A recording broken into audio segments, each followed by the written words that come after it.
Please have a seat. Please have a seat. I said to Andy, he did an excellent job. You know, public speaking is very difficult, but you hope that at the end of your presentation that you not only share something that people may not know and in that way teach them, but that you help them to feel something. And your words caused all of us to feel something about our mutual commitment. So thank you for that. Outstanding. Good afternoon, everyone. Good afternoon. It's good to be with everyone. And I want to just thank all of you for being here and for all that you have done. You know, it is a very challenging time in our country right now on this topic and many others. And it is good to be back in Miami with all of you and with the leaders who are here on the campus of FIU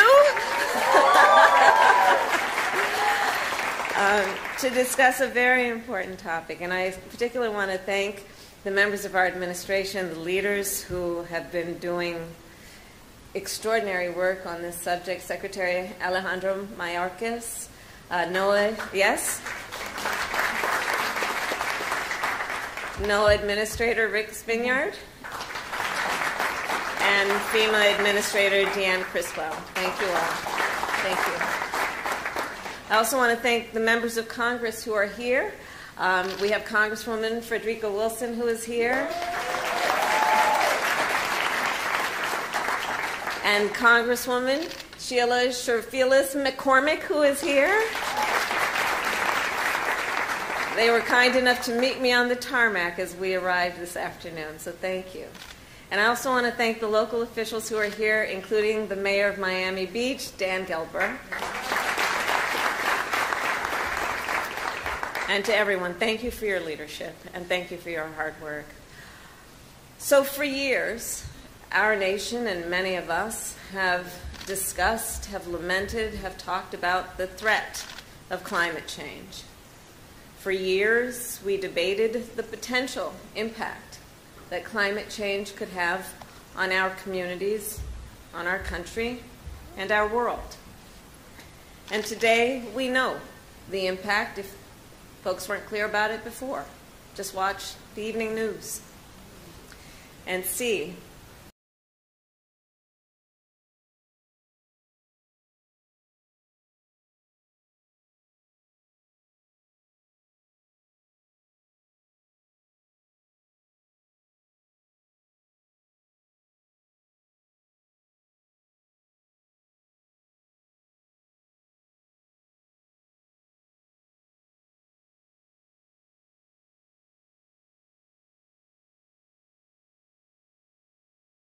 at least 35 dead, including babies, children.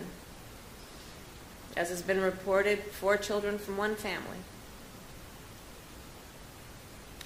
So the devastation is real. The harm is real. The impact is real. And we are witnessing it in real time. In the West, an historic mega drought has made access to clean water increasingly uncertain. In my home state of California, wildfires burned more than 2.5 million acres last year alone. Andy and I were talking about it. My brother-in-law is a firefighter, and I thank you for giving praise to all of those who have dedicated their lives to that work. Devastating. It has been devastating what we are witnessing to so many families and so many communities. And over the past few days in California, the McKinney fire has left 2 dead and forced thousands in California to evacuate their homes. And here in Florida, every year, more and more powerful hurricanes and tropical storms make landfall on the coast. In addition, across our nation, heat waves have forced tens of millions of people to endure record-setting temperatures. Last year, our nation experienced a total of 20 climate-driven extreme weather events, which each caused more than $1 billion in damage, each one. And more importantly, resulted in the death of about 700 people. Earlier today at the National Hurricane Center, I received a briefing on extreme weather fueled by climate change. And the takeaway is clear. As the climate crisis gets worse, extreme weather will pose a rapidly growing danger to a rapidly growing number of communities. So to protect the people of our nation, let us understand that we can match that desire with action and that we must act now.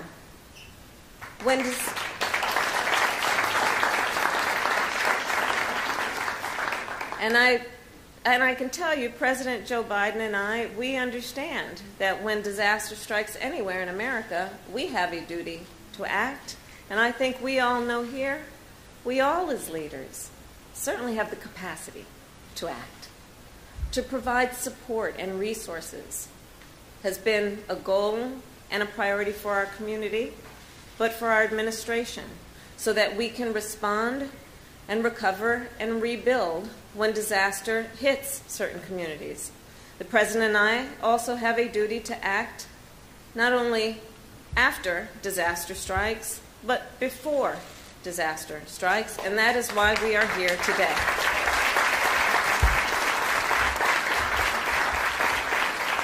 Today, our administration is investing more than $1 billion through FEMA to fund climate-resilient projects in 343 cities, towns, and counties around our nation.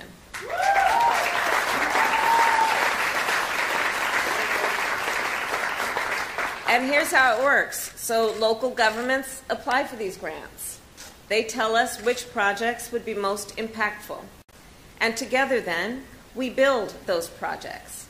For example, our administration is partnering with Kern County in California to invest in underground water storage so families can have access to clean water during droughts.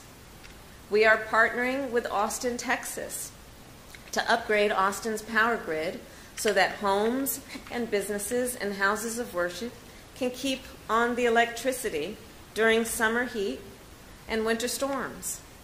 And we are partnering with folks right here in Miami. Together, we will invest $50 million to protect low-lying neighborhoods from sea level rise and storm surge.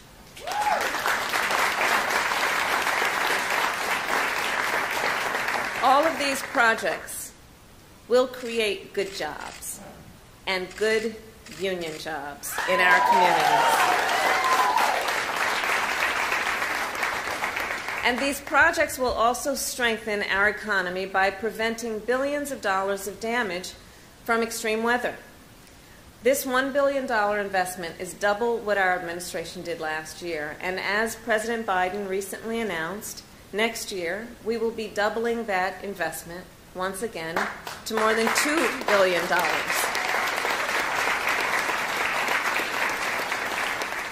In awarding these grants, we have paid special attention to the issue of equity, something that has been an area of focus for our administration from the beginning. We know that the impact of the climate crisis is not felt equally across all communities.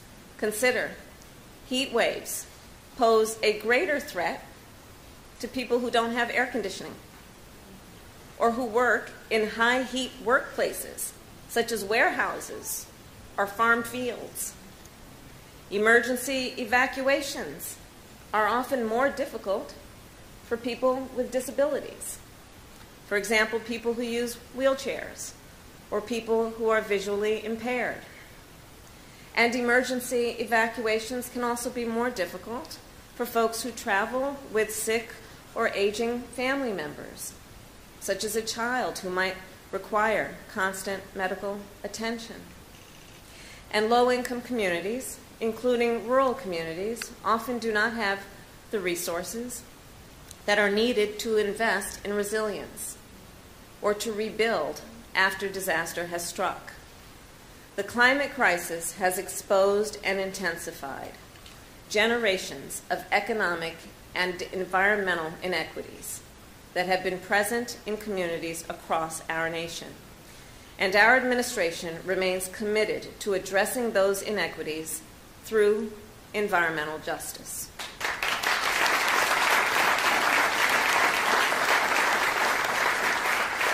In awarding these grants, we have prioritized projects that will protect the communities that are disproportionately impacted by the climate crisis. And these investments are one part of a larger fight. The most effective way to protect our nation is not only to address the effects of climate disasters, but to address the cause of the climate crisis itself. And that is why last year we set an ambitious goal. Our nation will cut our greenhouse gas emissions in half by no later than 2030. And by no later than 2050, we will reach net zero emissions.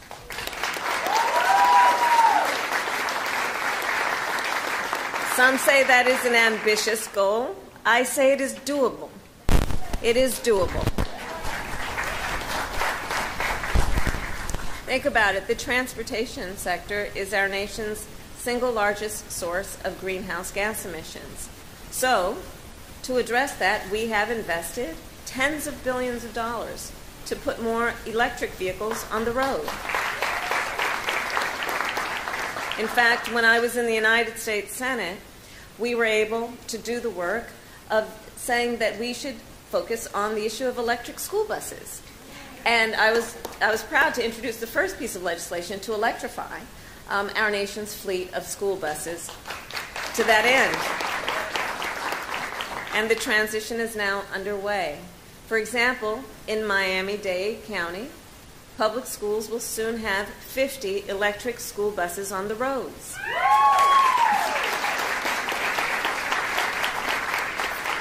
And that is not all.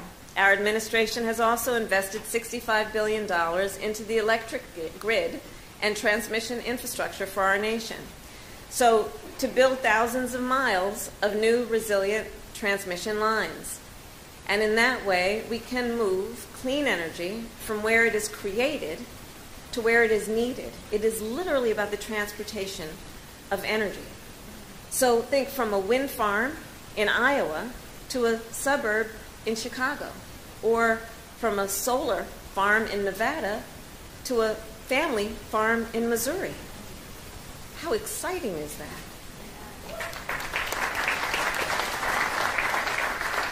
And it will make our nation more energy independent.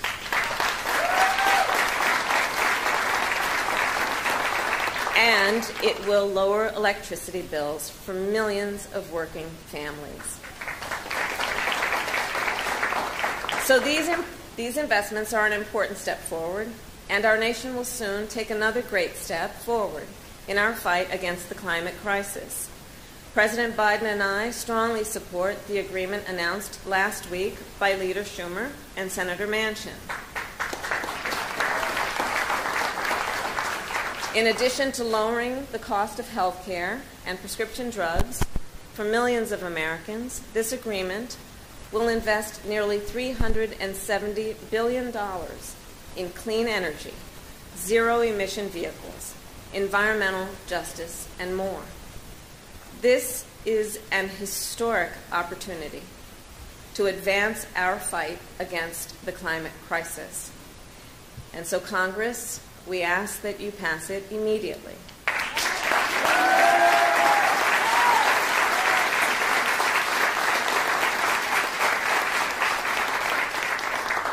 So, all of this to say, the climate crisis is here.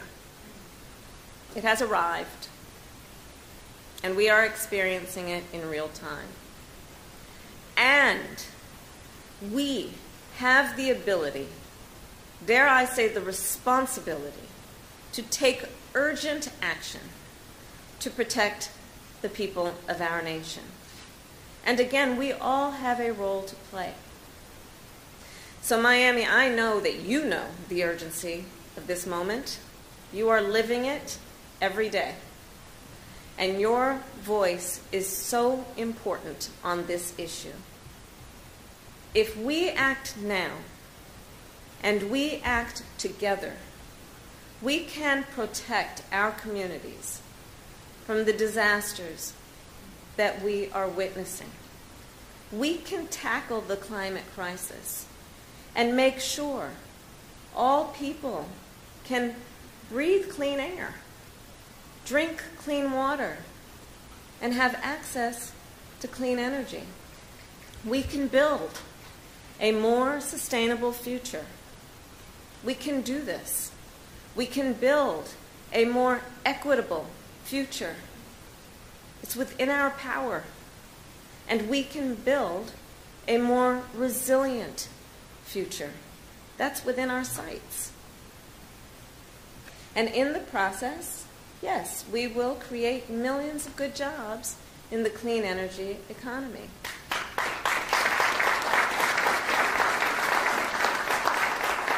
So, to the leaders here, I say, Miami, together we are building that future, and we will not tire in spite of all that we are witnessing that shows us such tragedy.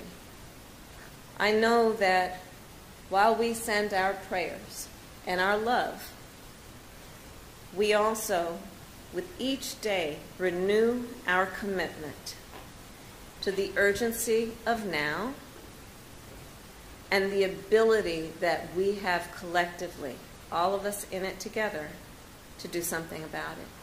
May God bless you, and may God bless America. Thank you all.